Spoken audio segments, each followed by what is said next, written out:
Hi everyone, in this video I'm going to show you how you can change the color contrast on TikTok. So if you find this video helpful, please give it a like and make sure you subscribe for more useful tutorials. So what you'll need to do is open up TikTok,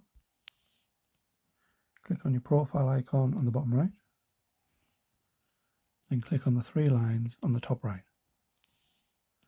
and select Settings and Privacy. And then if you scroll down, you should come to Accessibility.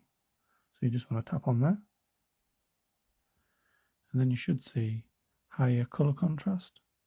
This just means you can enhance text legibility with increased color contrast. So all you have to do is toggle that on. And as you can see, the text is a lot more bright and easier to see. So that's how you can change the color contrast on TikTok. Thanks for watching.